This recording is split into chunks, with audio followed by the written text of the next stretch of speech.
La Caisse des Jardins du littoral gaspésien vous présente votre émission d'information Reflet d'ici. Bonne émission. Bienvenue dans votre Reflet d'ici. Cette semaine, votre émission des nouvelles locales et régionales est rendue possible grâce à la collaboration de nos différents journalistes, techniciens et bénévoles. Merci à eux. Le bénévolat de compétences au service du milieu communautaire. Souvent, le volet de la gestion, de la gouvernance, c'est des choses qu'on aurait envie de tasser du revers de la main. On est fait pour aider le monde, on n'est pas fait pour compter. Mais au final, c'est nécessaire, il faut le faire. On est dans l'obligation de faire tous ces volets administratifs-là. Bâtir un héritage collectif. La vision de la Fondation communautaire. C'est actuellement, on est rendu à près de 30 millions d'actifs. On génère à peu près plus d'1,5 million par année en termes de retombées sans toucher au capital. Ce qui fait qu'on est le contributeur quand même le plus important, non gouvernemental. Les pas d'allure dépassent sa cible. 111 coureurs mobilisés. C'est quand même extraordinaire. Là, on est allé chercher 111 participants. Donc, notre objectif était de plus de 100 personnes. Donc, on peut dire mission accomplie de ce côté-là, le nombre de personnes qui sont venues nous voir. Nouvelle infrastructure stratégique pour la recherche marine. C'est aussi une façon d'occuper de manière intelligente le territoire, d'attirer ici des gens de tout azimut qui travaillent en innovation, qui puissent venir s'installer en région maritime notamment, puis venir faire grandir la région par leur présence. Santé mentale, de la sensibilisation à l'action. La santé mentale, c'est le cerveau qui va pas bien. Il y a différentes maladies mentales. Tu as le bipolaire, t'as schizophrène, paranoïaque, borderline que je connaissais pas beaucoup. Revue de presse. Vous écoutez votre Reflet d'ici. Revoyez tous nos reportages sur notre site Internet.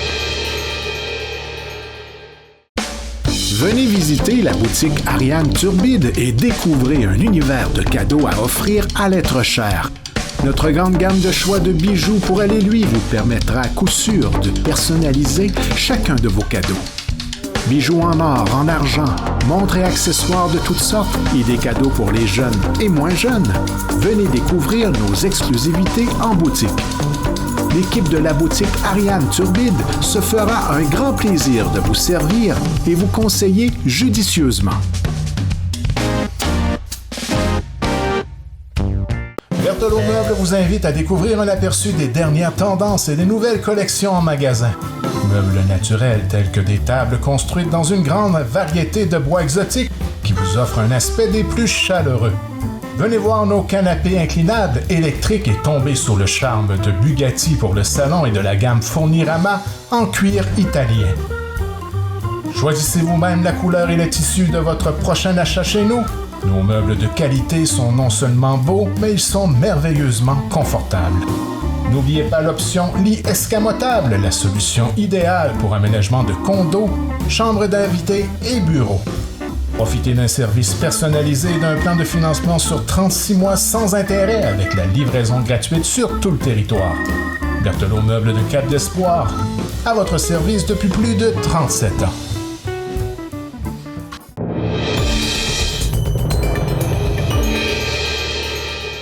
Nous recevons aujourd'hui Nancy Saint-Pierre, directrice générale de l'organisme bénévole d'expertise qui déploie officiellement ses services en Gaspésie, aux îles de la Madeleine et dans le Bas-Saint-Laurent. Leur mission, offrir gratuitement aux organismes à but non lucratif un accompagnement en gestion et en gouvernance grâce à une banque d'experts qui offre bénévolement leurs compétences professionnelles. Qu'il s'agisse de planification stratégique, de ressources humaines ou de stratégie de financement, Bénévole d'expertise jumelle un expert avec un organisme pour un mandat sur mesure. Elle nous explique comment fonctionne ce service, tant pour les OBNL qui souhaitent recevoir de l'aide que pour les professionnels de la région qui voudraient offrir de leur temps.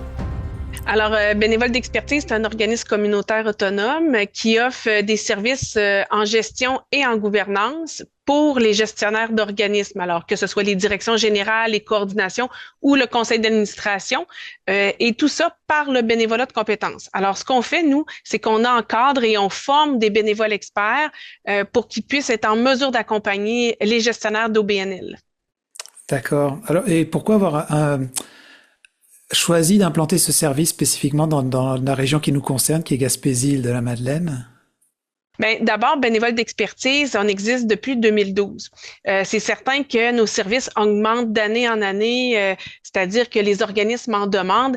Et en 2020, on est passé dans un mode virtuel, puis on a réalisé que ça fonctionnait.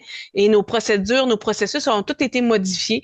Et c'est en 2023 qu'on a été approché par la région de l'Estrie, dans un premier temps, pour évaluer la possibilité d'implanter ça en dehors de la capitale nationale et de la Chaudière-Appalaches. Et ça a super bien fonctionné. Alors, il y avait un besoin auprès des organismes. Puis nous, on est arrivé en complémentarité de services avec déjà les services qui étaient sur le territoire pour être en mesure d'offrir un beau sac à outils pour les organismes. Alors, il est arrivé la même chose au Bas-Saint-Laurent et en Gaspésie-les-Îles. C'est la Fondation communautaire Gaspésie-les-Îles Bas-Saint-Laurent qui a communiqué avec nous en disant « Moi, je reçois beaucoup d'appels. Y a-t-il quelque chose qu'on peut faire ensemble? » Et c'est en 2024 qu'on a d'abord consulté ceux qui offrent des services aux organismes et ensuite les organisations, à savoir, le prendraient-ils, ce type de service-là? Et la réponse a été facile. Plus de 90% des organismes consultés ont mentionné le fait que le bénévolat de compétences pourrait être un service complémentaire et vraiment efficace pour leur service. Alors, c'est pour ça qu'on vient tout juste d'arriver avec notre bagage de connaissances puis du bénévolat de compétences, puis c'est de travailler avec les gens du milieu pour offrir ce type de service-là. Mais avec votre expérience, justement, est-ce que ce serait quoi les défis particuliers qu'ont à faire face les OBNL, justement, avec le sujet dont vous traitez, qui est le bénévolat? Ben alors, comme par exemple, chez nous, à Bénévoles d'expertise, on a 9 champs de compétences. Alors, ça passe des ressources humaines, finances, marketing, communication, planification stratégique, affaires légales, développement des affaires. Et lors de notre sondage de consultation, on a demandé aux organismes quel était lequel de ces services-là qu'ils prendraient davantage et 4 éléments ont été ressortis. D'abord, la gouvernance, les finances, les ressources humaines et la planification stratégique. Alors, ce sont les 4 éléments que les organismes demandent. Alors, par exemple, faire une stratégie de financement. Ils doivent repenser leur financement de façon générale et de mieux le réfléchir, mieux l'organiser. Puis, ils ont besoin d'une ressource externe pour les accompagner dans cette réflexion-là. Alors, c'est le genre de service qu'on pourrait leur offrir. Je comprenais que dans le communiqué, c'était un service qui était décrit comme gratuit. C'est quoi la démarche? Parce qu'il y a des collaborations autour de ça? Et quelle est la démarche pour un organisme qui souhaiterait justement bénéficier de vos services? Oui, effectivement, le service, il est gratuit. Il est gratuit parce qu'il y a une volonté vraiment du conseil d'administration de bénévoles d'expertise de le maintenir de cette façon-là pour éviter les freins à une organisation de faire appel à nous. Souvent, le volet de la gestion, de la gouvernance, c'est des choses qu'on aurait envie de tasser du revers de la main. On est fait pour aider le monde, on n'est pas fait pour compter. Mais au final, c'est nécessaire, il faut le faire. On est dans l'obligation de faire tous ces volets administratifs-là. Alors, ça évite les freins. Ça, c'est la raison pour laquelle on veut maintenir ce service gratuit. Ça fait 18 mois qu'on travaille avec la région pour être capable d'offrir le bénévolat de compétences. Ce 18 mois de travail-là a été possible grâce à la contribution de la Fondation communautaire Bas-Saint-Laurent-Gaspésie-les-Îles, Centraide Bas-Saint-Laurent, Centraide Gaspésie-les-Îles, le regroupement le RDS et Desjardins, qui nous ont permis financièrement de pouvoir bâtir ces belles relations-là avec le milieu puis offrir le service sur le territoire. Pour faire appel à nos services, il est simple, il suffit de passer par le site Internet de Bénévoles d'expertise. Dans l'onglet « Organismes », toutes les informations sont inscrites. Bien entendu, pour une organisation, on doit recevoir une résolution de son conseil d'administration, à remplir le formulaire. On reçoit tout ça, on prend connaissance du dossier et par la suite, il y a un membre de notre équipe qui va communiquer avec pour entamer le processus d'adhésion, d'analyse de la situation de l'organisation, évaluer son besoin et mettre en marche un mandat qui pourrait s'amorcer pour l'aider dans la réussite de son organisation. Ce que je comprends, c'est que chaque mandat serait comme personnalisé face à chaque OBNL.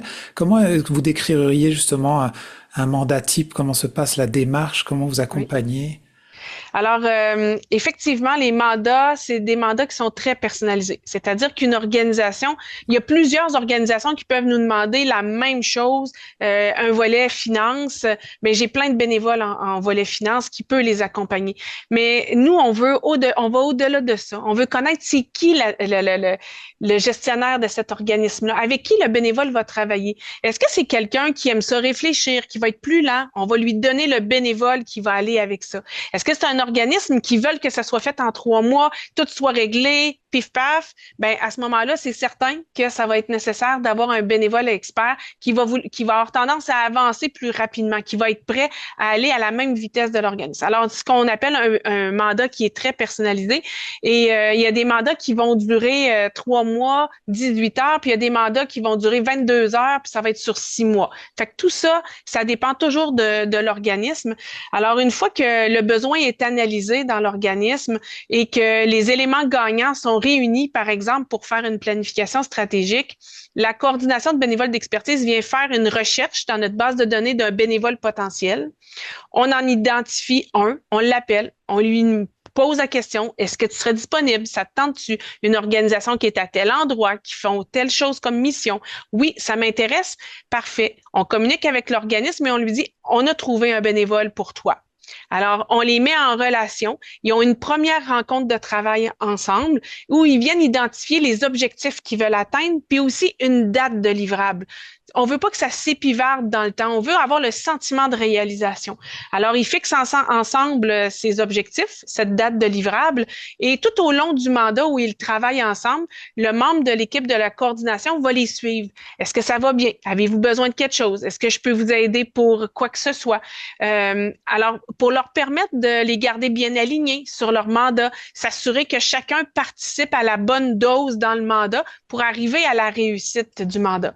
Alors, au-delà de l'organisme et du bénévole, on appelle ça chez nous une triade parce qu'il y a un membre de l'équipe de coordination qui est comme en retrait, mais qui regarde à savoir si tout se passe bien pour s'assurer que chacun des parties avance dans ce mandat-là. Puis à la fin de chacun de nos mandats, il y a une évaluation qui est faite. L'organisme va venir évaluer le travail du bénévole puis évaluer son propre travail. On a-tu atteint les objectifs? Avais-tu le bon bénévole? Ça a-tu bien été? Puis on demande la même chose au bénévole. Évaluer le travail de collaboration qu'il a eu, qu'il a lui-même, mais aussi de l'organisme. Puis l'objectif de ça, c'est de notre côté, à la vie associative, on s'assure de renvoyer un courriel à chacun en disant voici ce que l'organisme pense de toi ou voici ce que le bénévole a vécu avec ton organisation. Bravo tout le monde, vous avez fait un beau mandat. Fait qu'on reste dans la mobilisation, dans le sentiment d'impact qu'on a réalisé quelque chose. Oui, parce que je vois le côté où l'OBNL fait appel à vos services. Mais je me demandais, par une personne qui est intéressée à offrir ses compétences pour être justement bénévole, est-ce elle passerait par vous autres ou elle peut prendre contact avec l'OBNL et comment ça se passe justement cet autre volet-là où le bénévole serait intéressé? Alors, comme pour l'organisme, si un citoyen, un futur potentiel bénévole aurait un intérêt à devenir bénévole expert, parce que bien entendu, sur le Bas-Saint-Laurent, on est après présentement monter notre équipe de bénévoles experts. Encore une fois, on passe par le site Internet. Il y a un onglet bénévole.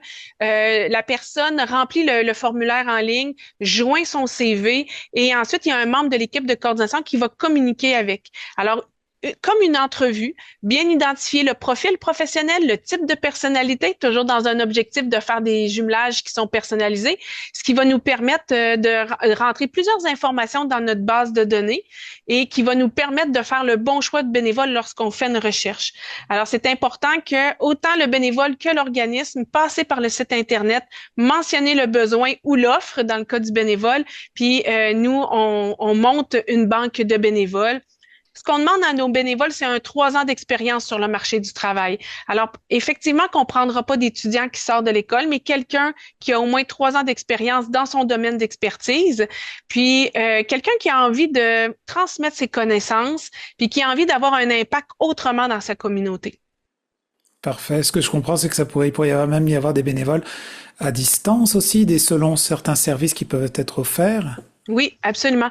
Présentement, On n'a pas 100 bénévoles qui sont sur le Bas-Saint-Laurent. C'est important qu'on monte cette vingtaine de bénévoles éventuellement qui vont pouvoir aider les organismes. Mais entre-temps, bien sûr, il y a un organisme qui fait appel à nos services pour être jumelé avec un bénévole qui vient peut-être du Saguenay ou de Québec ou de l'Estrie. Alors, nous, à Bénévoles d'expertise, on a plus de 200 bénévoles experts qui sont actifs, qui sont prêts à être jumelés.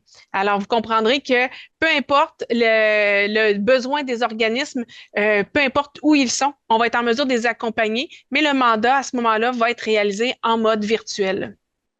Super. Je terminerai. J'ai quand même une dernière question qui a trait plutôt au tissu social et communautaire, parce que comment vous décririez l'impact à long terme, dans le fond, qu'on peut espérer avoir justement quand il y a ce genre de collaboration bénévole d'expertise au BNL dans une région que je décrirais peut-être comme, souvent on dit une région éloignée, mais où des services sont beaucoup en demande aussi. Comment est-ce que vous décririez ça, cet impact-là? L'impact du bénévolat de compétences est significative, puis elle s'inscrit autrement. D'abord, la personne qui devient un bénévole expert, c'est souvent des personnes qui vraiment autrement se seraient pas impliquées. Alors, c'est pas des gens qui connaissent déjà leur communauté, mais le bénévolat de compétences nous permet d'aller chercher ces autres citoyens-là qui peuvent avoir un impact intéressant et vraiment très grand pour les organismes. Puis, je dis souvent que entre un organisme et un bénévole, c'est un transfert de connaissances. Puis il est mutuel, c'est-à-dire que l'organisme reçoit autant que le bénévole, parce que le bénévole vient découvrir sa région, il vient découvrir son milieu autrement. Des fois, c'est pas parce qu'on est chanceux dans la vie qu'un jour on mettra pas le genou à terre. Et ça nous permet de dire qu'il existe un filet social fort et de le découvrir aussi. Alors, le bénévolat de compétences, c'est une autre façon de s'impliquer, puis une autre façon de voir son milieu, puis de le découvrir davantage. Intéressant. Pour terminer, est-ce qu'on pourrait faire un rappel du site Internet ou d'un numéro de téléphone que les gens qui nous écoutent, qui veulent offrir des compétences ou une OBNL qui voudrait faire appel à vos services? Oui, absolument. Alors, c'est fort simple. Je vous invite à visiter notre site Internet où vous trouverez une panoplie d'informations, mais aussi pour devenir un bénévole et un organisme avec le www.bénévoledexpertise.com. Alors, c'est assez facile, vous allez avoir les informations. Puis au bureau, on est prêt à prendre vos appels. Vous êtes curieux, vous avez des questions pointues, n'hésitez vraiment pas. Alors, dans le 88 914 5589. Merveilleux. Merci beaucoup, Nancy, pour Ça me fait votre plaisir. temps.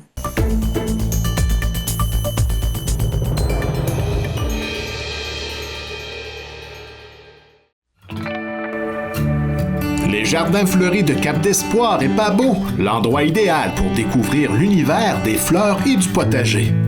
Engrais de toutes sortes disponibles, contenant et tout le nécessaire pour réussir sa récolte ou son aménagement paysager. Découvrez notre nouveau site internet, lesjardinsfleuris.ca, et visitez notre page Facebook pour connaître nos heures et jours d'ouverture. La qualité, la variété, les conseils judicieux, c'est au 1416 route 132 Cap d'Espoir et au 14 route Hamilton-Pabeau que vous trouverez satisfaction. À la bijouterie Brigitte de Grande-Rivière, notre grande panoplie d'idées cadeaux pour toute la famille et notre vaste choix de bijoux pour elle et lui saura satisfaire à coup sûr l'être cher. Nous avons des produits de beauté, accessoires de décoration, montres solaires Seiko, les montres Bering au style moderne et au design innovateur, des perles et les diamants naturels de la collection Malo. Pour la qualité, les meilleures marques sur le marché, faites confiance à l'équipe de la bijouterie Brigitte de Grande-Rivière.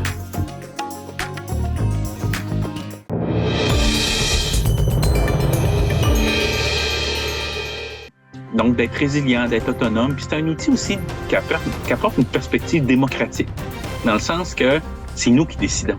Tu sais, si le gouvernement change, puis décide que l'éducation, c'est plus important, puis coupe dans l'éducation, puis nous, on dit non, c'est important chez nous, puis on consolide des dons, des actifs pour assurer des revenus dans ce secteur-là.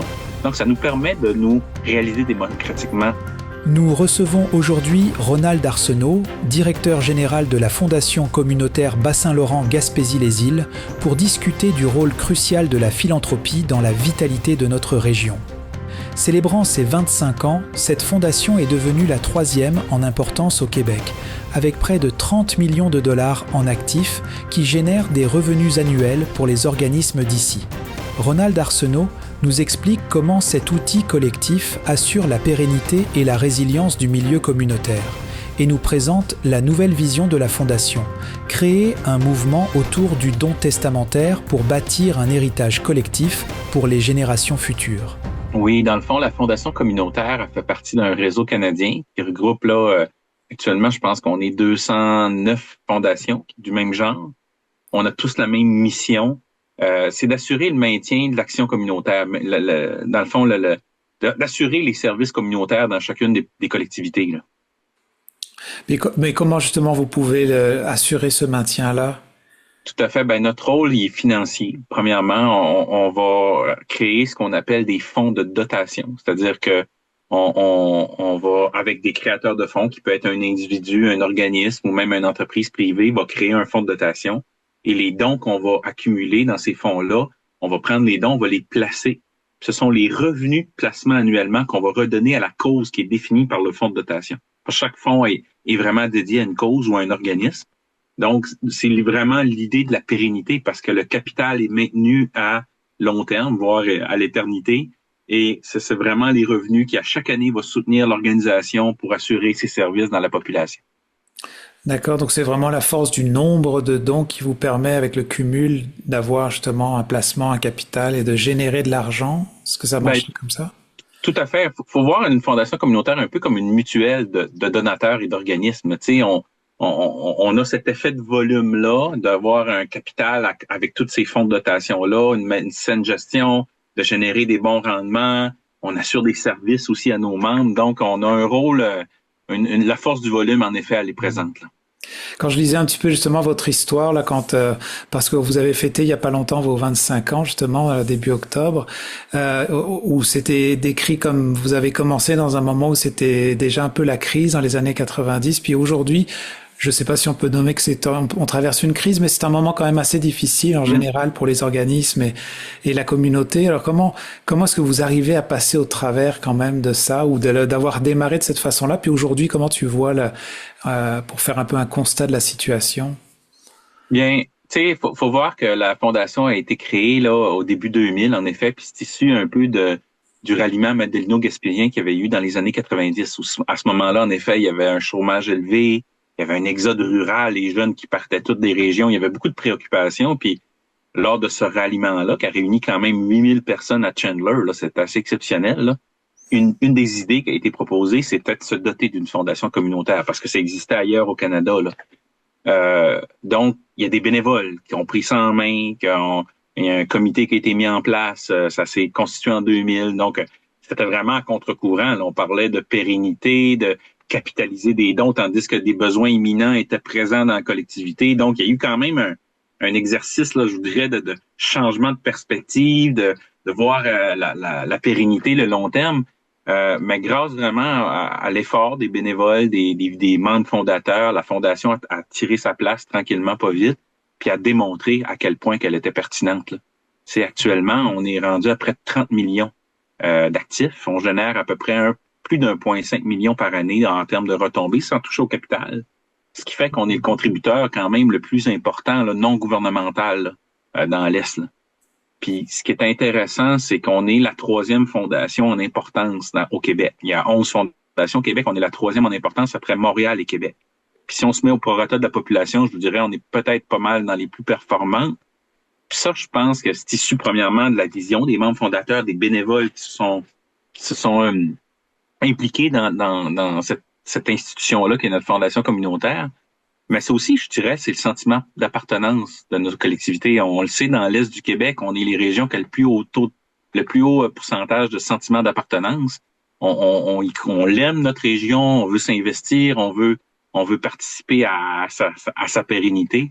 Fait que tout ça fait il y a une résultante intéressante, puis qui fait qu'on est malgré ce que vous avez nommé là, au début, là, les contextes difficiles, la fondation est en croissance, là.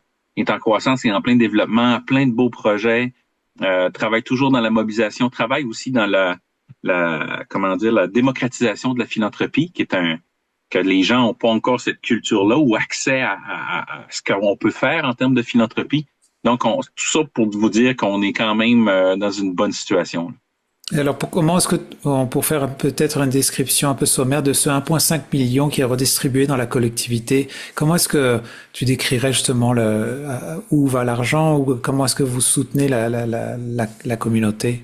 Ben, nous, faut comprendre que la Fondation n'a pas de pouvoir décisionnel à qui va l'argent. Ce sont vraiment les fonds de dotation qui sont créés. T'sais, un fonds de dotation, comme je disais, peut être créé par un individu, un organisme ou une entreprise, puis la manière que ça fonctionne, c'est une convention qui est rédigée entre le créateur de fonds et la fondation. Et dans cette convention-là, l'objectif du fonds est déterminé par le créateur de fonds et à qui va l'argent. Donc, c'est vraiment le créateur de fonds qui décide à qui va l'argent. Donc, nous, ce qu'on fait, c'est bien gérer ça, s'assurer justement de la distribution annuelle, etc. Donc, on n'a pas de pouvoir décisionnel, mais ce que je peux vous dire, c'est que beaucoup de fonds qui se sont développés avec le temps, qui ont quand même rendu avec un actif substantiel, ça fait une immense différence. Et je peux vous nommer le musée de la Gaspésie, qui a un fonds d'à peu près ils ont 2 fonds qui totalisent 3 millions. Ça génère un revenu annuel d'à peu près 140 000. Quand on pense que ce qu'ils reçoivent du gouvernement est à peu près 250 000 de revenus annuels, la fonds de dotation fait une grosse différence. Puis je peux vous dire, dans la crise actuelle qui touche la culture, pour eux, c'est au-delà d'être en mode survie. Là. Ça leur permet justement d'assurer leur pérennité à long terme, tout ça.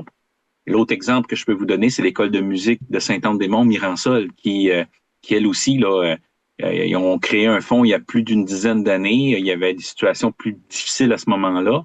Ils sont rendus à 1,2 million d'actifs, ce qui génère à peu près 60 000 de revenus annuels. Là. Donc, le salaire de la direction est assuré. On est en train de parler de projets de développement, d'investissement. Donc, ça vient vraiment consolider les organisations de notre milieu. Ça vient leur donner une perspective plus à long terme. Puis ça vient assurer des services aussi à la population, là. Ce qui est important, là, parce que quand un organisme est en mode survie puis arrive pas, il n'y a plus rien qui marche. Bien justement, comment toi tu vois... on a la situation actuelle présentement, passer au travers de ce moment qui semble être un peu plus difficile en général, où il y a beaucoup d'organismes qui en pâtissent un peu plus en général, mais comment est-ce que toi tu vois l'avenir? Est-ce que vous faites des projections? Là, vous venez de fêter vos 25 ans, puis là, vous avez un objectif. Est-ce que c'est de continuer à grossir ce fonds-là, essayer d'apporter... c'est ça, comment vous assurez dans le fond pour l'avenir de la communauté? Ben, tout à fait. Il faut comprendre que la Fondation, c'est un outil collectif. Moi, je le parle souvent comme ça, c'est un outil de développement régional. Il appartient à la collectivité. C'est un organisme en part entière qui est géré par son conseil d'administration, mais dans une certaine perspective, c'est un outil qui est pour la collectivité. Puis, j'aime beaucoup amener que c'est un outil qui nous permet d'être résilient, d'être autonome et résilient en région, parce que plus on va consolider un actif, plus on va être en mesure de survivre à travers toutes les crises. Dans la pandémie, je peux vous dire, en 2020, il y avait beaucoup d'organisations qui étaient contentes d'avoir un fonds de dotation, surtout dans le monde culturel, où il n'y avait plus de revenus. Nous, on assurait un revenu, là. Donc, d'être résilient, d'être autonome. Puis c'est un outil aussi qui apporte une perspective démocratique, dans le sens que c'est nous qui décidons. Si le gouvernement change, puis décide que l'éducation, c'est plus important, puis coupe dans l'éducation, puis nous, on dit non, c'est important chez nous, puis on consolide des dons, des actifs pour assurer des revenus dans ce secteur-là. Donc, ça nous permet de nous réaliser démocratiquement en termes de communauté, là. Fait que nous, je vous dirais, nos perspectives d'avenir sont très positives. On croit qu'on est dans une pente exponentielle de développement. Je vous parlais tantôt, là, qu'on fait beaucoup d'éducation philanthropique. On a aussi un projet d'avenir qui nous semble porteur. On veut mettre en place un mouvement sur les dons testamentaires. Parce qu'il existe à Québec un mouvement qui s'appelle les Charitables, qui est un mouvement là issu là, de gens d'affaires qui étaient conscientisés aussi sur les enjeux. Ils voyaient un peu la crise dans le monde communautaire, puis ils se disaient faut faire plus, faut faire davantage. Puis eux, dans les statistiques, voyaient que les gens, plus le salaire moyen d'une famille augmente, moins les gens donnent. Oui, il y a un impact de l'assiette fiscale, bien sûr, mais il y avait quand même un effort à faire de ce côté-là. Puis ce mouvement-là des charitables veut promouvoir un peu que les gens donnent au moins 5% de leur revenu annuel. Nous, on a regardé ça, on s'est inspiré un peu de ce mouvement-là. Mais quand on regarde dans l'Est du Québec, il y a plusieurs constats qui font que c'est différent. Il y a un aspect culturel, bien sûr. On a vraiment nos mœurs, nos traditions, nos coutumes, notre sentiment d'appartenance, comme je le parlais tantôt. On n'a pas la situation socio-économique comme on peut retrouver à Québec. Puis on est une population vieillissante.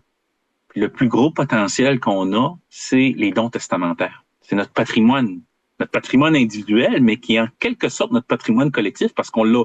Notre patrimoine individuel, on l'a bâti à travers la collectivité, là. Puis, on l'a regardé du côté comptable, puis tous les comptables vont le dire, on peut tous donner facilement 5 à 10 % de notre patrimoine sans nuire à notre patrimoine. Par des enjeux fiscaux, par des enjeux, là, la résidence secondaire va être imposée. En tout cas, je ne veux pas embarquer dans tous les éléments, mais on peut même protéger notre patrimoine en faisant un don de 5 à 10 % à la collectivité. Donc, ce qu'on veut faire, c'est qu'on veut créer un mouvement qui va bâtir chez nous, culturellement, une tradition, un réflexe, que ça devienne inné, que quand je fais mon testament, oui, bon, je prévois la descendance, mais mon héritage à mes enfants, mais je prévois aussi un héritage à ma communauté. Parce que, en quelque sorte, c'est un héritage à mes petits-enfants. Parce que mes petits-enfants, s'ils vivent dans la communauté, puis c'est riche, puis qu'il y a des services, ils vont en profiter. Fait que c'est ça qu'on essaye de créer, puis on croit que ça va générer énormément parce que quand je vous parlais de 5 à 10 %, on l'a évalué dans l'Est du Québec. Si on donnait tous 5 à 10 %, ça représenterait 30 millions de dons par année. Donc, de quoi changer la donne là, pour beaucoup d'organismes. Intéressant. Donc, ça veut dire que ce patrimoine-là, là, ce que je comprends, c'est que le donateur serait quelqu'un qui recevrait un héritage. Et dans le fond, comment ce don-là serait redistribué dans la communauté si c'est après peut-être quelque chose qui peut être décidé par la fondation? Ben, c'est-à-dire que le mouvement en tant que tel, on va parrainer le mouvement. Ça sera pas ça appartiendra pas à la fondation. On veut que ça devienne vraiment un projet collectif, là. L'idée, c'est de promouvoir le don testamentaire tout court, là. Fait que chacun pourra déterminer la façon qu'il veut le faire. T'sais, un donateur peut dire oui, OK, je vais faire un don testamentaire, je donne à Centraide ou je donne à mon organisme, je sais pas, à la fondation de l'hôpital. Ou je crée un fonds de dotation à la fondation. Ça peut être ça aussi. Donc, en créant un fonds de dotation, ils vont investir, le don testamentaire va aller dans ce fonds-là et il va être pérennisé à long terme pour la cause qu'il va choisir. D'accord. Intéressant. Donc, il y a quand même, ce que je comprends, c'est que c'est une solution qui pourrait pallier justement à passer à travers des moments difficiles. Ça a l'air vraiment intéressant de ce point de vue-là. Ben, moi, c'est vraiment, puis mon expérience, je suis à la fondation depuis 8 ans. On a vécu la pandémie. Puis, tu sais, quand mes administrateurs me parlent de la crise immobilière de 2008, la crise financière, tout ça, on le voit à quel point la fondation, ça devient un outil essentiel pour une collectivité pour justement être résilient. Puis s'assurer qu'ensemble, on va avoir des bons services, qu'on s'entraide, qu'on est capable que tout le monde en profite, là, d'avoir une richesse collective. Ça, on peut le voir comme ça, là. Puis je terminerai peut-être sur le point de la philanthropie parce que tu l'as soulevé à quelques reprises qu'il y a quand même une éducation qui se fait dans ce sens-là ou qu'en tout cas un souhait d'éduquer dans ce sens-là. Comment toi tu ferais un constat de la région justement? Tu parlais comment des fois et selon les tranches de salaire ou des choses comme ça, il y a l'air d'y avoir un profil, mais dans le fond pour les gens dans notre région, puis est-ce qu'il y a moyen peut-être que les choses peuvent être différentes aussi? Comment toi tu vois ça? Ben, on est en plein changement. Je dirais on est en plein bouleversement au niveau de la philanthropie parce que, il y avait un aspect culturel, OK? Comme un Canadien anglais versus un Canadien français donnait 3 fois plus pour un même revenu annuel, il y a longtemps. Parce que nous, les francophones, on était plus habitués dans la situation de l'État-providence. Que l'État se charge de tout. Mais là, on le voit, là, de plus en plus, les constats et plus là, les situations changent. Fait qu'on est en train, nous, la Fondation puis d'autres partenaires, on est en train d'amener cette culture-là davantage, un peu comme les Canadiens anglais. Mais il y a aussi d'amener aux gens la façon de pouvoir agir en tant que philanthrope ou donner. Parce que tout ce qu'on appelle les dons planifiés, OK, les dons testamentaires en font partie, les dons en action, les dons de police d'assurance-vie, il y a plein de façons de donner que les gens n'ont pas conscience encore ou n'ont pas accès ou n'ont pas pris connaissance. Puis nous, c'est ce qu'on est en train de faire. Fait qu'on est en train de créer un bouleversement pour justement augmenter là, tout ce potentiel-là. Ça veut dire qu'en fait, il y a toujours possibilité de donner. Des fois, on pense qu'on ne peut pas, mais peut-être qu'on pourrait. C'est tout à fait ça. C'est ce qu'on voit. Tu sais, la plupart des gens disent « Oh, j'ai pas les moyens, tout ça », mais quand on regarde les possibilités, tu analyses comme il faut avec soit ton conseiller comptable, ton gestionnaire de patrimoine à la banque ou chez Desjardins, tu dis, en effet, je peux donner et même ça devient même avantageux à long terme pour moi, là. Donc, c'est tout ça qu'on est en train de démocratiser là, dans l'éducation qu'on fait, autant aussi des individus, mais on a entamé là, depuis l'année passée des déjeuners conférences avec les professionnels du milieu, les comptables, les notaires, les conseillers financiers. Fait que, comme je vous dis, là, on crée un changement, là, une situation de bascule. Là. Puis pour terminer, je sais que vous avez fêté vos 25 ans là, il y a pas très longtemps. Comment avez-vous souligné justement ce moment-là? C'était vraiment une fête, en tout cas, là, ce qu'on nous rapporte de ceux qui ont participé, il y avait 200 personnes présentes. C'était nos membres, nos grands donateurs, nos partenaires de la Fondation. C'était un moment qu'on voulait célébrer avec eux parce que, comme je vous dis, ça a été quand même un lourd travail là, pour les bénévoles de mettre cette fondation-là en place dans une région éloignée, la situation économique qu'on connaît comparativement aux grands centres, etc. Donc, c'est quand même un exploit qu'on peut souligner. Puis ça a été très, très bien reçu. On a eu un événement vraiment remarquable avec plein de partenaires, avec des prestations. On a honoré les membres fondateurs. Je peux vous dire que pour moi, je le vois comme un point important dans l'histoire de la Fondation puis de notre collectivité parce que ce 25 ans-là, il représente beaucoup là, avec tout ce qu'on a fait, ce qu'on est rendu, puis où ce qu'on s'en va. Oui, c'est intéressant. Puis là, tu as nommé plusieurs fois bénévolat aussi, parce que souvent, on fait le lien, il y a des gens qui font le don de leur temps aussi, puis il y en a qui font le don de l'argent. Je ne sais pas si c'est quelque chose que vous différenciez aussi ou comment vous voyez? Ça, c'est que vous voyez, je ne sais pas si vous avez entendu parler dernièrement, là, il y a eu un lancement officiel de bénévoles de compétences, bénévoles d'expertise. Oui. Ça, c'est un projet là, qu'on a fait de notre dernière planification stratégique. On entendait nos membres nous parler, de dire on a plein d'enjeux, on n'arrive pas, on manque de ressources. Oui, des ressources financières, mais on manque de ressources humaines. Toute la pénurie de main-d'œuvre faisait qu'il y avait un manque de personnel, d'expertise. Fait que là, on réfléchissait comment on peut amener la philanthropie encore plus loin. Parce que nos donateurs, oui, ils donnent de l'argent, ils ont une richesse, mais il y a une autre richesse qui est pas exploitée, qui est leur savoir. Il y a des gens qui ont un savoir incroyable, un vécu, une expérience humaine immense. Puis comment on peut le mettre à profit de la collectivité? Fait qu'on avait réfléchi à un projet, puis on a rentré en communication avec Bénévoles d'expertise qui était à Québec. Donc, on a commencé ça. Puis, on a travaillé sur un projet pilote, etc. Puis, on a réussi, là, le lancement officiel est fait. Donc, c'est un bénévole d'expertise. Son rôle, c'est de pouvoir faire du maillage entre un bénévole professionnel, si on peut dire, expert, et un organisme communautaire qui a des besoins X. Ça peut être en ressources humaines, en planification stratégique, en finance, etc. Donc, c'est vraiment d'aller chercher cette richesse-là et de la mettre à profit de notre milieu. Donc, pour moi, on est toujours dans la philanthropie.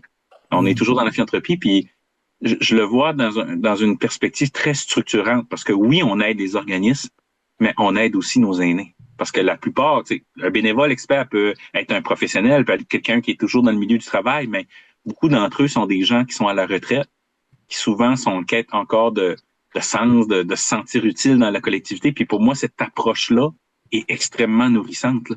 On vient aller valoriser cette richesse qu'ils ont, leur vécu. Puis ça vient, pour moi, ça boucle la boucle d'avoir une communauté saine.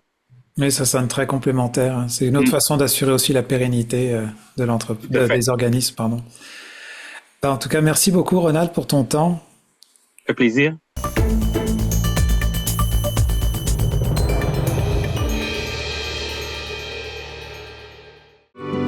Vous recherchez une expérience d'hébergement en Gaspésie alliant un site exceptionnel avec la découverte d'un menu culinaire du terroir gaspésien? C'est ce que vous offre le motel Fraser de Chandler et le restaurant Le Sieur de Pabeau. Utilisez notre borne automatisée lors de votre séjour, réservez une table, découvrez notre menu ou commandez votre repas directement sur notre site web. Pour un séjour inoubliable, le motel Fraser, un incontournable en Gaspésie.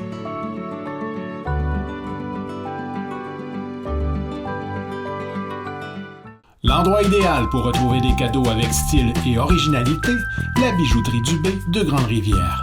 Découvrez notre collection exclusive Pandora qui évoque style et grand choix de configuration et notre grand choix de montres et bijoux de grande marque qui saura satisfaire à tout coup l'être cher. Pour des conseils judicieux, faites confiance à l'équipe de la bijouterie Dubé de Grande-Rivière.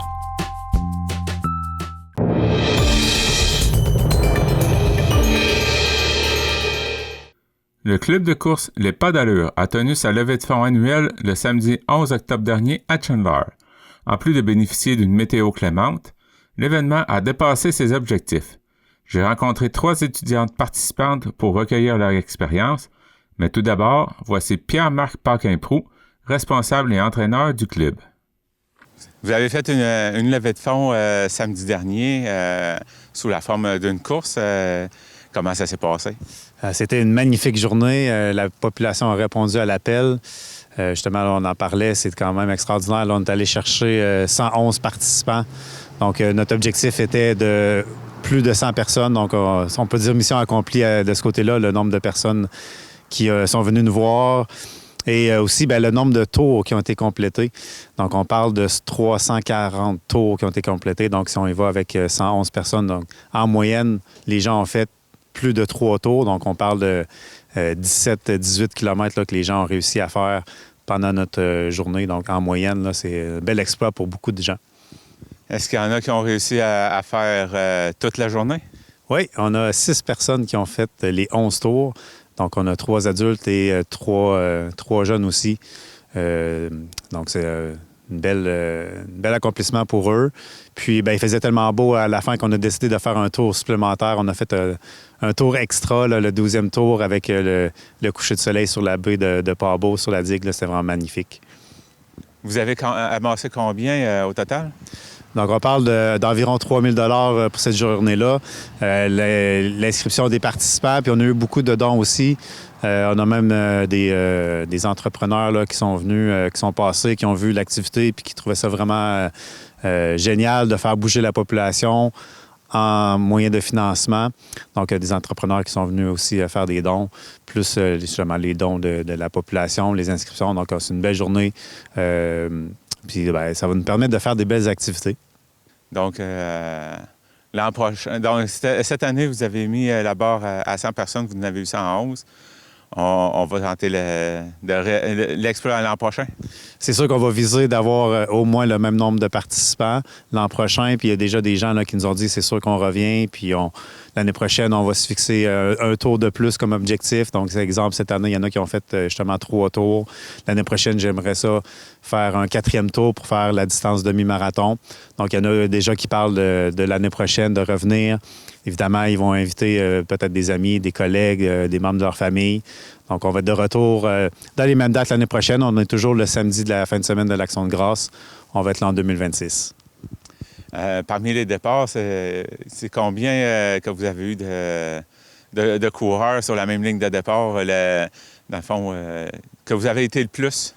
Oui, souvent, là, les départs qui sont les plus populaires, on va dire, c'est le départ de 10h et 11h, donc en fin d'avant-midi. Donc, on a eu le départ de 11h, 59 personnes qui étaient sur le départ. Là. C'était assez impressionnant de voir ça là, devant le Mich Café. Une grande file comme ça qui partent pour faire une boucle.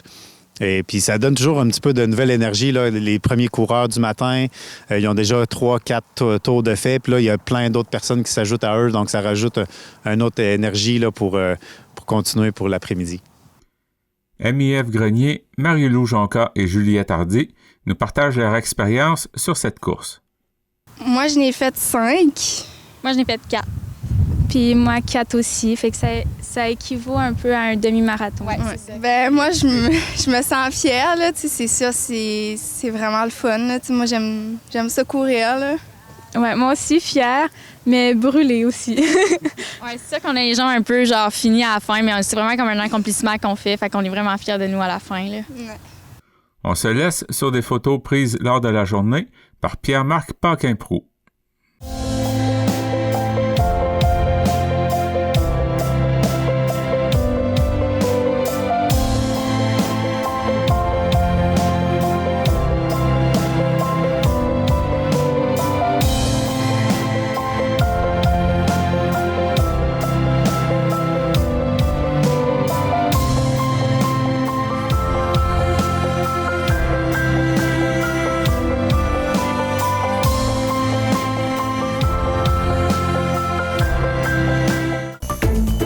consulter votre reflet d'ici. Revoyez tous nos reportages sur notre site Internet. Marché Richelieu de Cap-d'Espoir, l'endroit où faire son épicerie devient un plaisir à découvrir et à partager. Venez déguster nos produits du terroir gaspésien et nos spécialités cuisinées ici même, la cuisine de notre chef Nicolas. Que ce soit pour le prêt-à-manger ou un dessert fait maison, pour des produits frais, de la bonne bière gaspésienne ou simplement pour le plein d'essence, rendez-vous au marché Nicolas de Cap-d'Espoir. La boutique Le Mercier de Chandler, l'endroit où magasiner un vêtement devient une expérience en soi. Venez nous voir en magasin et soyez accompagnés par des professionnels soucieux de vous offrir la qualité avec le style, l'originalité et ce pour toutes les occasions. Nous avons de tout pour le sportif, l'homme d'affaires et des occasions spéciales qui requièrent un service personnalisé pour faire de vos événements des moments inoubliables. 484 rue Hôtel de Ville Chandler, 418-689-2404 ou visitez notre page Facebook Le Mercier Chandler. Boutique Le Mercier, la référence en mode masculine en région.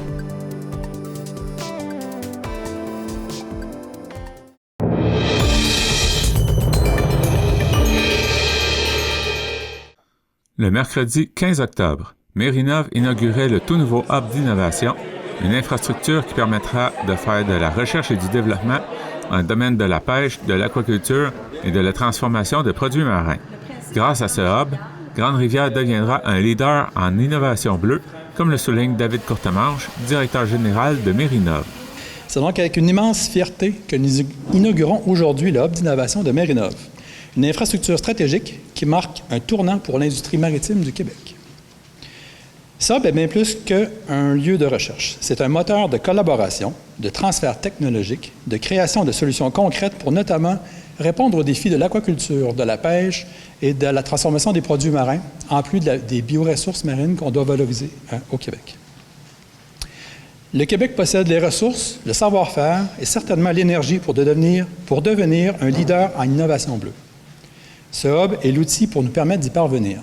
C'est aussi une façon d'occuper de manière intelligente le territoire, d'attirer ici des gens de tout azimut qui travaillent en innovation, qui puissent venir s'installer en région maritime notamment, puis venir faire grandir la région par leur présence. C'est plus de 41 millions de dollars que le gouvernement du Québec a donné depuis 2023 à Mérinov pour le hub et les projets qui y sont développés. Cette infrastructure de calibre international permettra de rendre la filière des pêches innovante, au dire du ministre de l'Agriculture, des Pêcheries et de l'Alimentation, Donald Martel. Depuis 2023, nous avons accordé des aides de plus de 41,3 millions de dollars à Mérinov pour la création de ce nouvel espace, mais aussi en soutien à ses activités de recherche et d'innovation.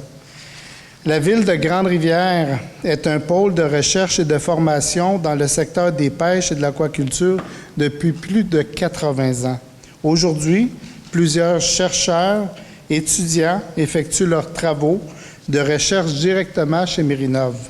Ce nouveau carrefour d'innovation vient donc consolider le leadership de l'entreprise, en plus de lui offrir un levier supplémentaire pour propulser le développement des entreprises maritimes du Québec. Ce hub de calibre international est porteur d'avenir et contribuera à rendre la filière de la pêche et de l'aquaculture encore plus résiliente et innovante. Ce hub positionnera la ville de Grande-Rivière comme un pôle stratégique en recherche maritime. C'est une nouvelle étape pour la ville, connaissant tout son héritage maritime. On peut entendre Ken Moreau, directeur général de la ville de Grande-Rivière. Alors, la Ville de Grande-Rivière, en partenariat avec Mérinov, est fière de participer au lancement d'un projet ambitieux de hub d'innovation qui positionnera la municipalité comme un pôle stratégique en recherche, développement et entrepreneuriat maritime. Ce projet s'appuie sur l'héritage unique de Grande-Rivière, qui depuis plus de 70 ans joue un rôle central dans l'évolution des sciences de la mer au Québec. De la station expérimentale de pêche de 1936 à l'EPAC fondée en 1948, la ville a toujours été un moteur d'innovation. Aujourd'hui, elle franchit une nouvelle étape. Ce hub d'innovation est bien plus qu'un projet d'infrastructure.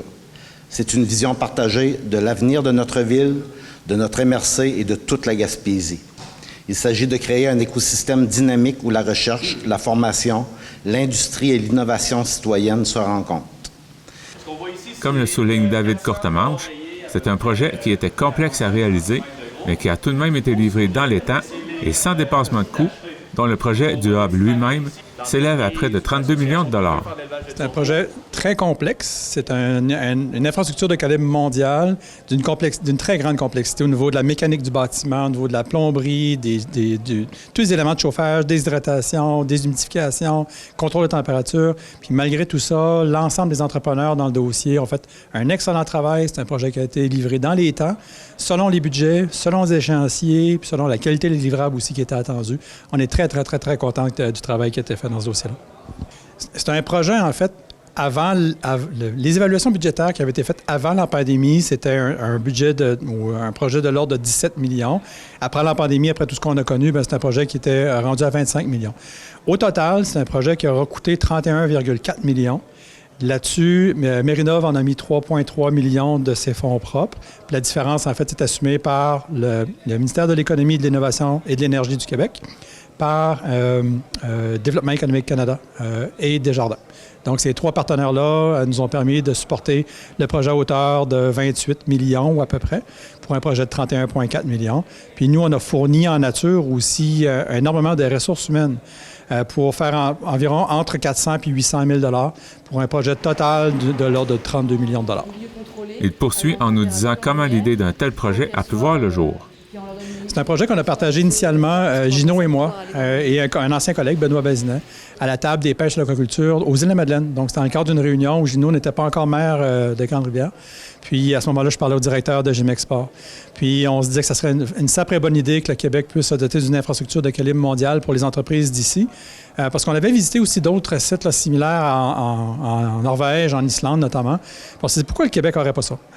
Puis Gino, depuis ce jour-là, en fait, a été un excellent partenaire, Gino Cyr, un excellent partenaire dans tout le dossier, à différents niveaux. La Ville a été d'un très, très grand support. Ken Moreau aussi, du côté de la Ville, très, très grand support dans l'élaboration, puis dans la mise en œuvre du projet. L'intégralité de la conférence de presse peut être visionnée sur nos réseaux sociaux. C'était Jean-Denis Laparrière à Grande-Rivière. Vous écoutez votre reflet d'ici. Revoyez tous nos reportages sur notre site Internet. La clinique d'optométrie Lémérion est fière de vous présenter cette programmation. Le soin de votre vue passe sous les yeux de la clinique d'optométrie Lémérion. Avec un vaste choix de montures pour le style, le confort, les marques. Clinique d'optométrie Lémérion. 689-5553.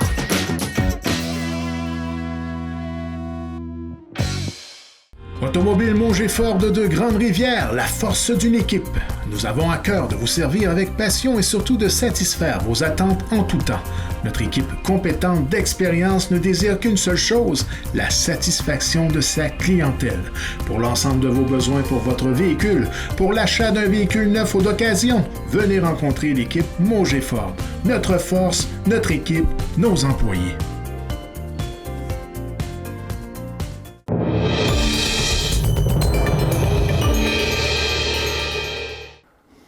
Bonjour à tous. Le mois de septembre était le mois sur la santé mentale.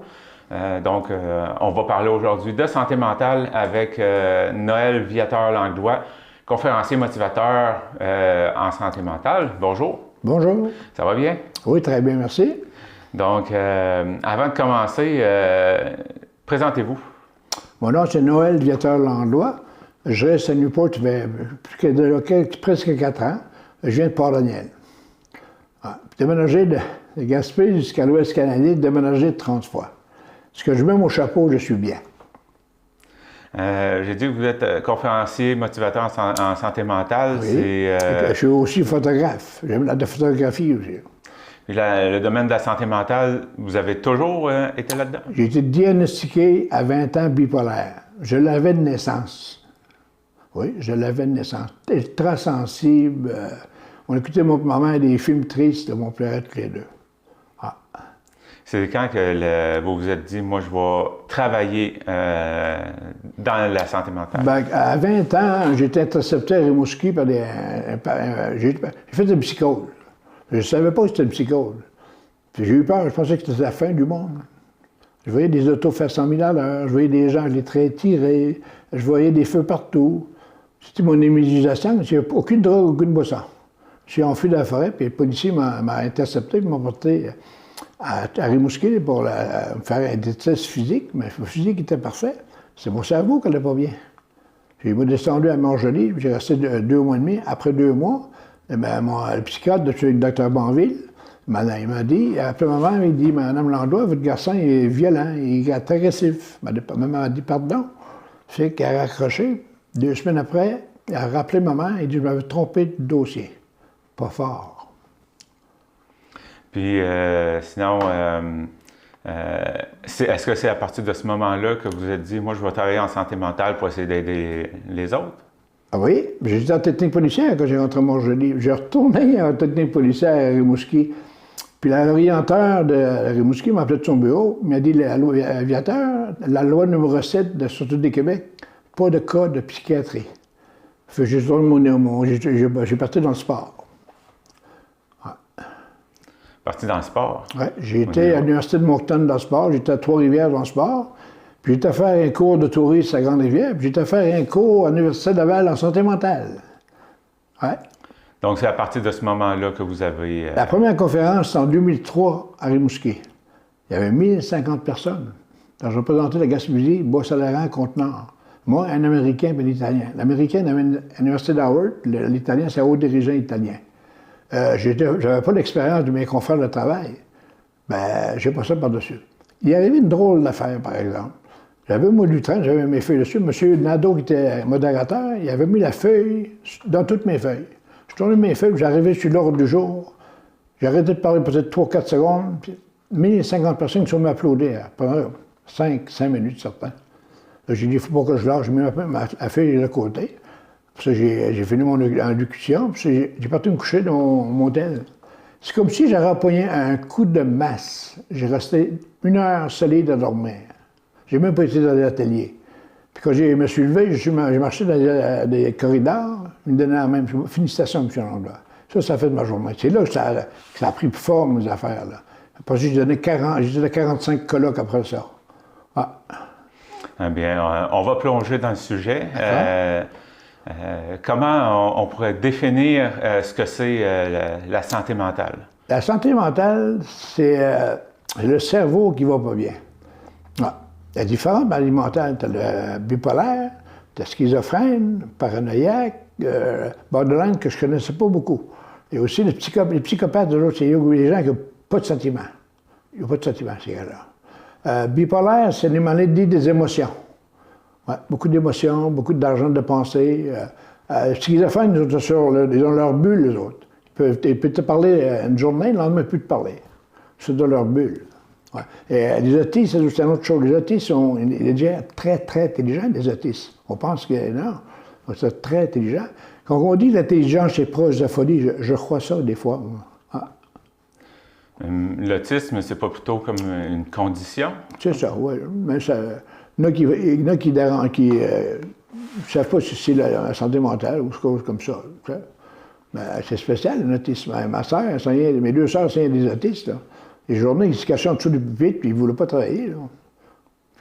Après ça, pas de problème avec ça, c'est super intelligent. J'en connais des autismes, je vous dis que c'est surprenant. Là. Mais pour la santé mentale, est-ce que les burn-out, les dépressions, est-ce que ça aussi... Je suis content que vous parlez de burn-out. Burn-out, c'est un mot intelligent. C'est pour dire dépression mineure, dépression majeure. C'est un mot intelligent. Ça ne veut pas dire burn-out. Burn-out, c'est que tu pleures, tu vas pas, ta job, tu n'aimes pas ça.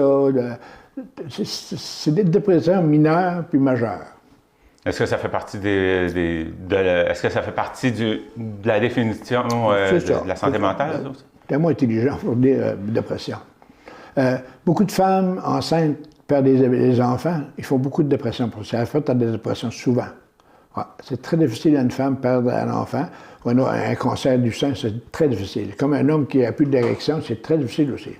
Ouais. Donc, les dépressions rentrent dans la catégorie de la santé mentale. C'est ça. OK. La santé mentale,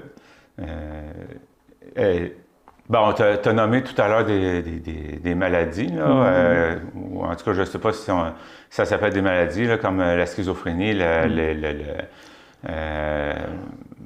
entre autres. Là. Mais est-ce qu'il y a des obstacles qui peuvent empêcher les gens d'en parler ou même d'aller chercher de l'aide? Oui, des préjugés, beaucoup de préjugés là-dedans. Ben oui, c'est pas évident. On t'a dit, t'étais un fou, t'étais malade mental. C'est comme pas toi qu'on dit, t'es malade mental, toi. Mais en rien, tu dis, on vire ça en rien, on dit, Brent Blixton, lui, c'est un Américain, il est décédé maintenant, il avait un bureau à Montréal, lui, il s'est occupé de la bipolarité. Il disait qu'un bipolaire, il faut toujours qu'il marche à 100 000 à l'heure, 200 000 à l'heure.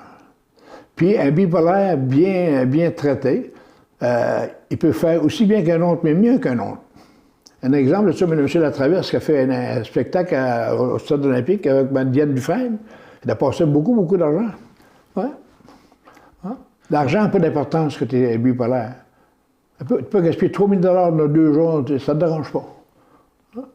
Dans le fond, la bipolarité, schizophrénie, c'est peut-être un peu plus touché, mais quelqu'un qui est bipolaire, dans le fond, c'est... chaque maladie, il n'y a pas de maladie facile. Bipolaire fait des psychoses. OK. Ouais. C'est pas mieux, une psychose, là. T'es dangereux pour toi, t'es dangereux pour les autres aussi, là. Ouais. En phase manie, là, tu peux être dangereux pour les autres aussi, là. Puis, t'as des gens qui peuvent t'aider, des psychologues, psychiatres, travailleurs sociaux, c'est des gens qui connaissent ça, mais ils n'ont pas vécu ça.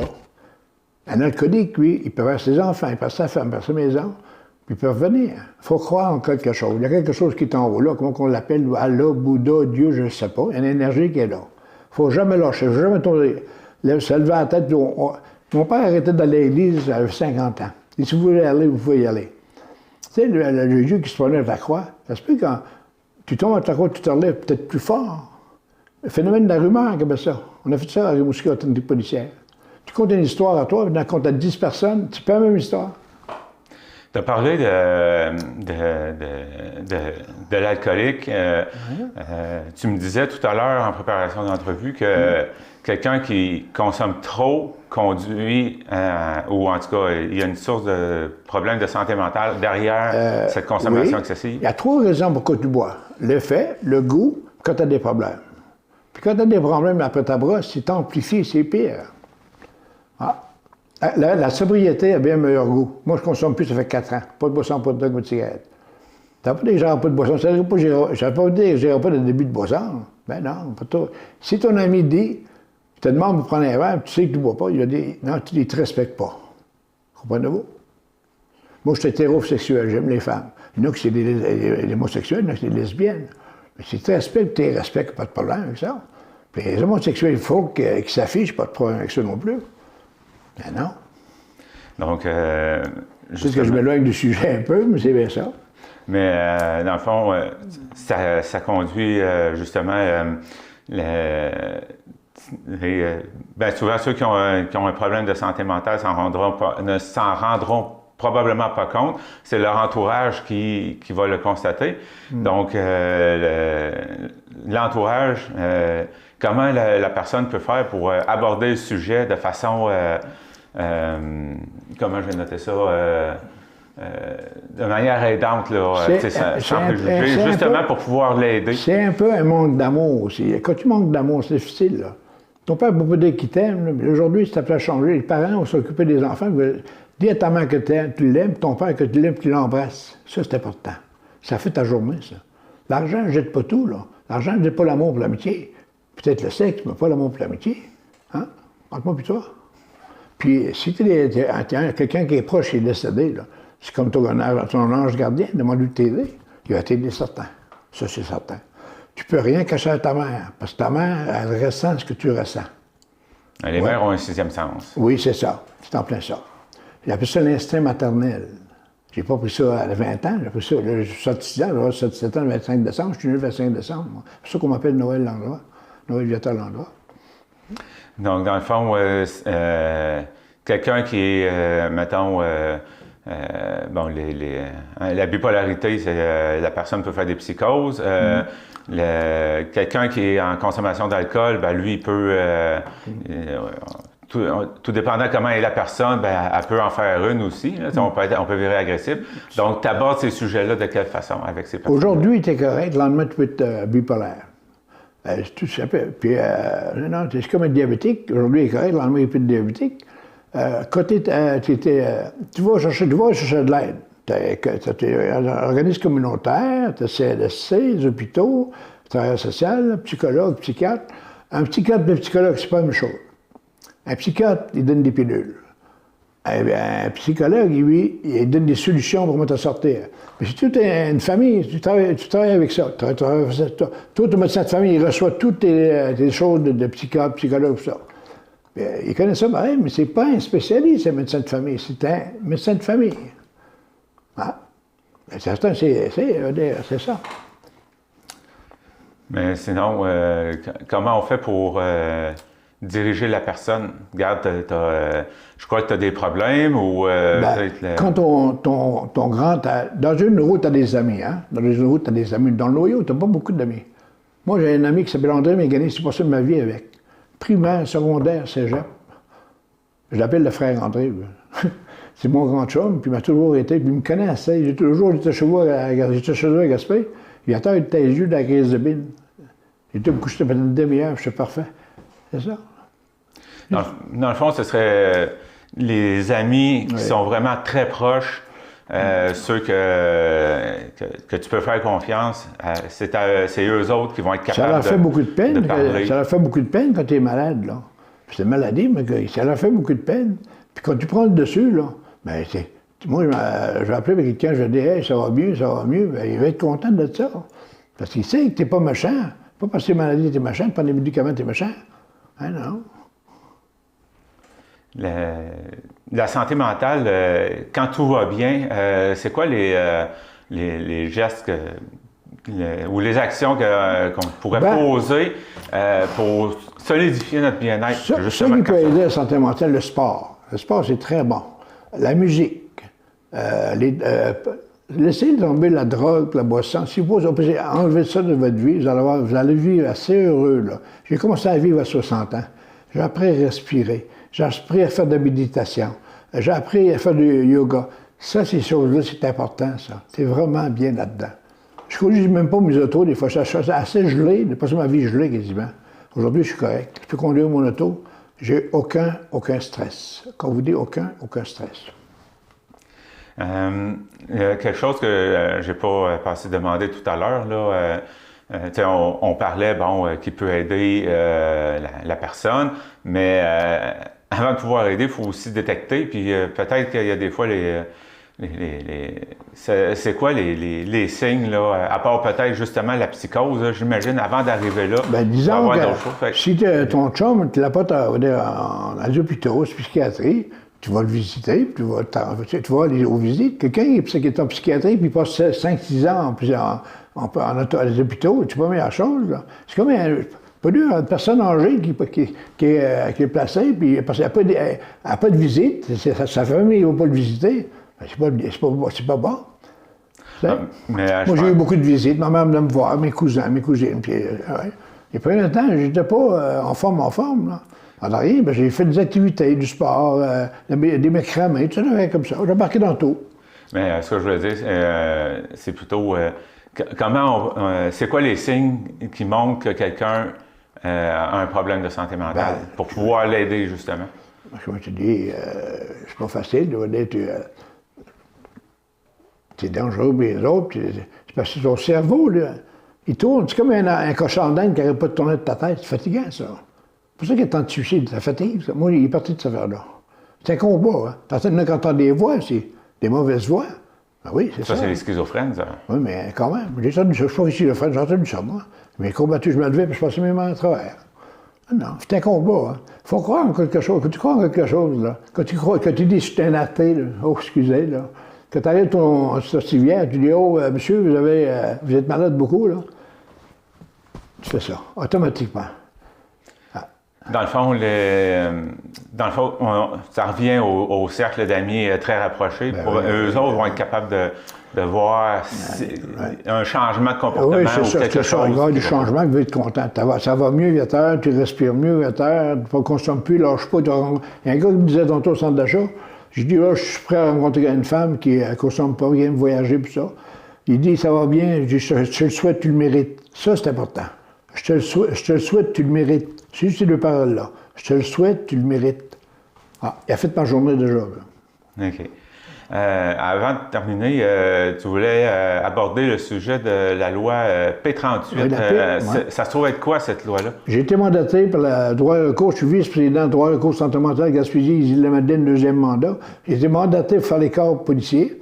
Pour la loi P38, c'est la violence avec la santé mentale, mais même plus que ça, je sais qu'il y a des différences. Là.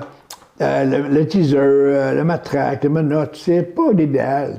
Quand je disais ça, ce qu'il y a de la violence, ça marche pas.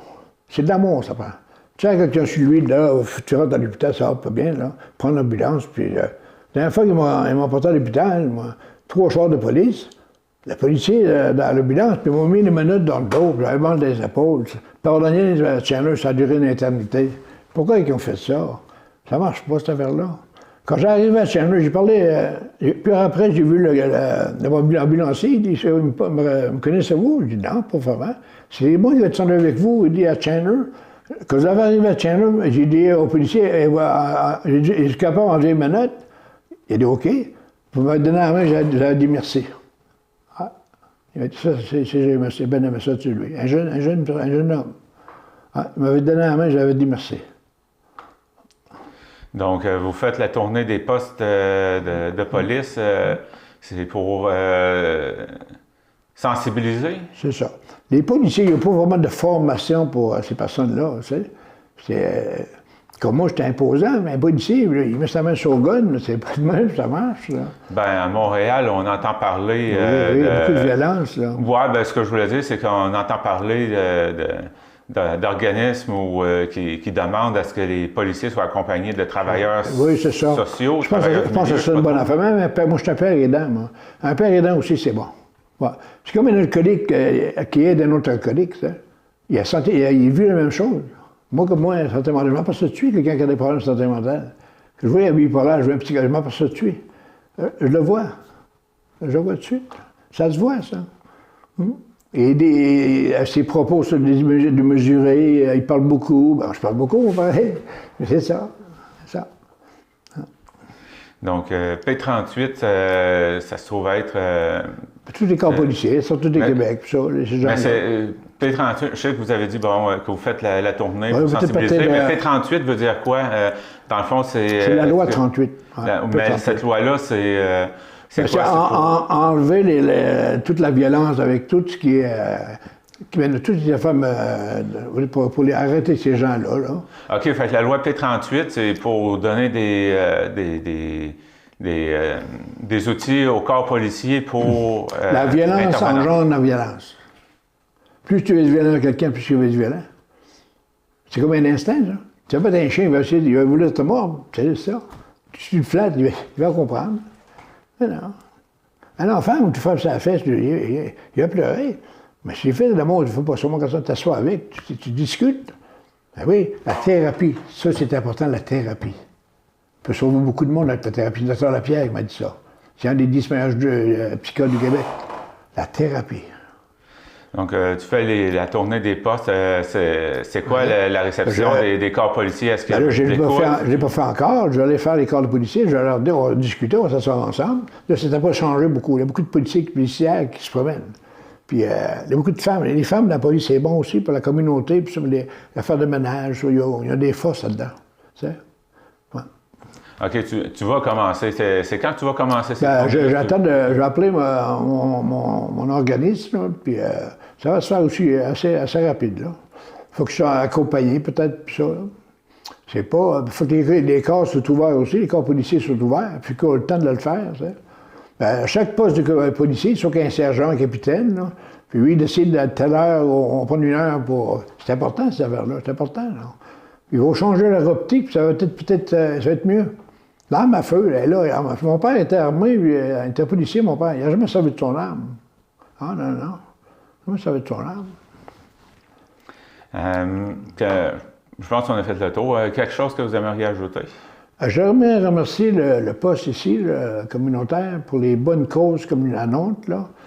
Puis votre ouverture, une très bonne ouverture. Je l'ai aidé à Télévac, je l'ai aidé un peu partout, là. Si on n'aura pas ces organismes-là communautaires, on a des problèmes. C'est gratuit, il faut aller chercher de l'aide, c'est important. Je remercie le gouvernement pour faire ces choses-là, puis continuer à rester des bonnes voies comme ça. Belle voix comme ça, c'est important, ça. Merci beaucoup. Noël Viateur-Langlois, merci beaucoup pour votre passage dans nos studios. C'est la première fois qu'on travaille ensemble, on s'est bien été, je pense. Merci beaucoup. Vous écoutez votre reflet d'ici. Revoyez tous nos reportages sur notre site Internet. Redonnez fière allure à votre voiture avec Jimmy Esthétique Auto Plus. Spécialiste en esthétique automobile complète, nous redonnons vie à votre véhicule à l'intérieur comme à l'extérieur. Et pour affronter nos hivers québécois, pensez à nos traitements anti-rouille paraphiniques, sans huile, efficace et durable. Brillance, protection, tranquillité d'esprit, Jimmy Esthétique Auto Plus, votre auto, notre passion.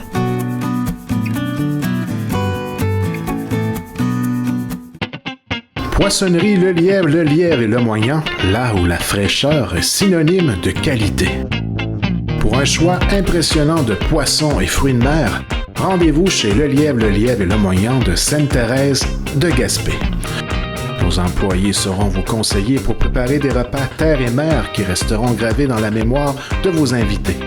Pour le service, l'expérience et la fraîcheur garantie, venez nous voir à la poissonnerie Le Lièvre et Le Moyant, au 52 des Vigneaux à Sainte-Thérèse de Gaspé, 418-385-3310.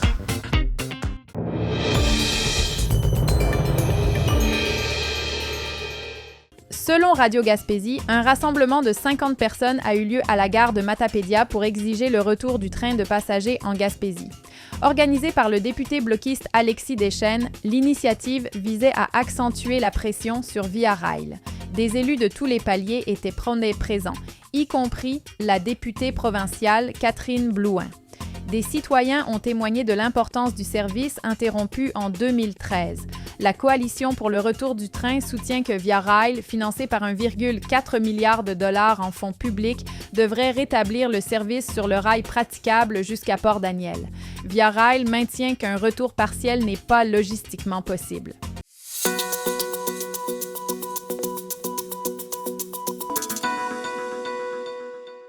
Selon Bleu FM Sainte-Anne-des-Monts, l'Association des ressources intermédiaires en hébergement révèle une situation préoccupante. 5 495 personnes sont en attente d'une place en ressources intermédiaires, une hausse de 11% en 9 mois. Dans la Gaspésie-Île-de-la-Madeleine, ce chiffre atteint 91. Cette crise s'explique par l'incapacité de l'État à créer de nouvelles places, ayant annulé plus de 70% des appels d'offres depuis 2020.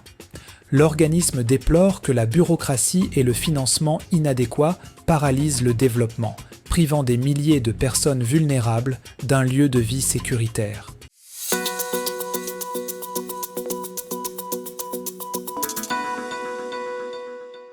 Selon Radio Gaspésie, l'initiative Collectivité Zéro Émission Nette Gaspésie a dévoilé une vision commune de la Gaspésie en 2050, élaborée par 14 partenaires et 800 citoyens via 84 ateliers.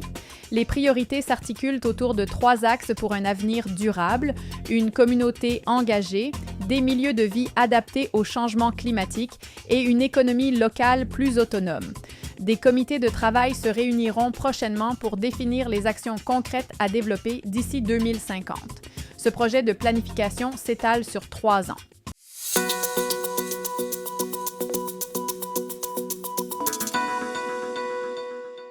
Selon Gaspésie Nouvelle, 5 pompiers de Sainte-Félicité ont complété l'imposant défi gratte-ciel à Shawinigan pour ramasser des fonds contre la dystrophie musculaire.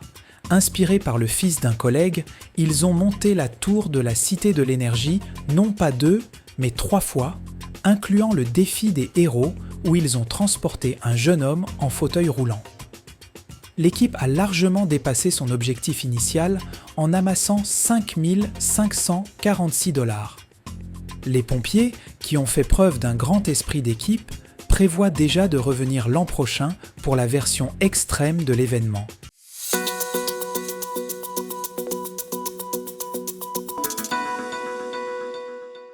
Selon Bleu FM Sainte-Anne-des-Monts, le CISSS de la Gaspésie et l'Alliance du personnel professionnel et technique de la santé ont établi un nouveau partenariat visant à stimuler le recrutement et la rétention de main-d'œuvre professionnelle et technique dans la région. Cette entente comprend 3 mesures incitatives. Un montant forfaitaire à l'installation pour compenser les frais de déménagement des nouveaux employés, une prime de référencement par les pairs et une allocation au logement pour les stagiaires avec une prime de rétention s'ils intègrent l'organisation. Ces initiatives ciblent des titres d'emploi spécifiques en pénurie.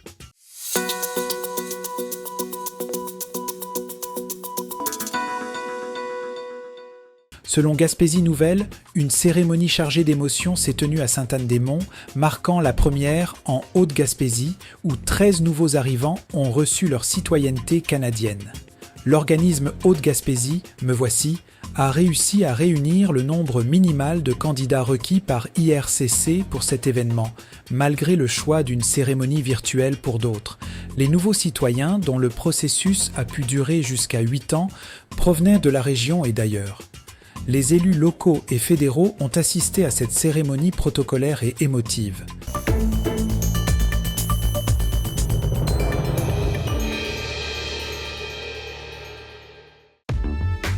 Toute l'équipe de Michel et Terry Wheaton vous attend à votre pharmacie Jean Coutu de Grande-Rivière.